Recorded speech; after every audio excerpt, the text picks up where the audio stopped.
I want to read to you just a little bit out of this amazing book, The Power of Your Subconscious Mind by Joseph Murphy. And I'm in chapter 7, towards the end of the chapter, How Faith Can Make You Whole.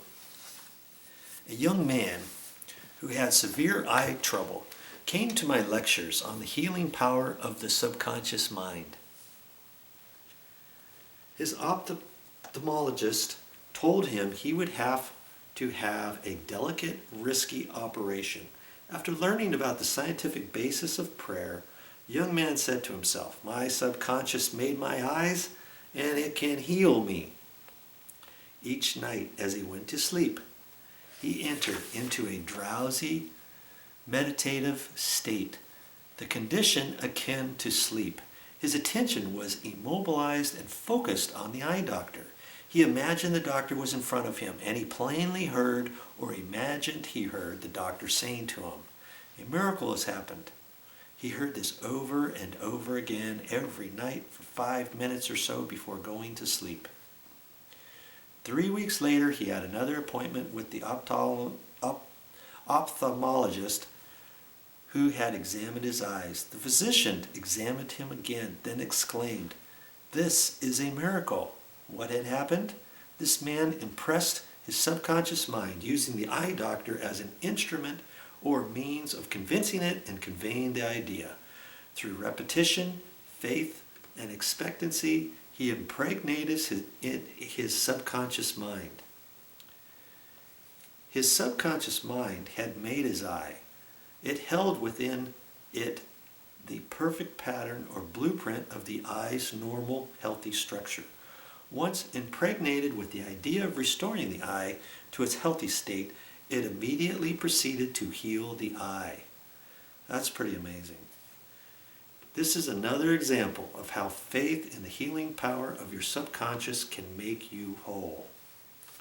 I'm going to read you at the end of each chapter. It gives you points, important points to remember.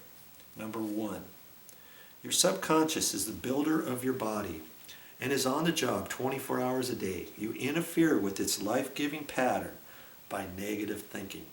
Number 2, charge your subconscious with the task of evolving an answer to any problem prior to sleep, and it will answer you. Number 3, watch your thoughts. Every thought accepted as true is sent by your conscious cortex to your subconscious brain structures and is brought into your world as a reality. Number 4, know that you can remake yourself by giving a new blueprint to your subconscious mind. Number 5, the tendency of your subconscious is always lifeward. Your job is with your conscious mind. Feed your subconscious mind with premises that are true. Your subconscious is always reproducing according to your habitual mental patterns. Number 6, you build a new body every 11 months. Change your body by changing your thoughts and keeping them changed. Number 7, it is normal to be healthy. It is abnormal to be ill.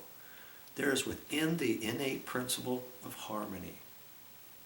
Number 8, thoughts of jealousy, fear, worry, and anxiety tear down and destroy your nerves and glands, bringing about mental and physical diseases of all kinds.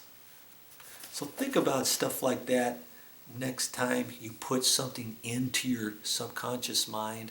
Hey, whatever you put in to your subconscious is going to go back out into the world. You put bad stuff into your thoughts, and you're going to give out bad feelings, and you're going to be accepting more bad feelings. So it's pretty simple. Change your thoughts, change your life. That's what this book is all about. Well, that's all I got for this time. But I'll be back with more videos.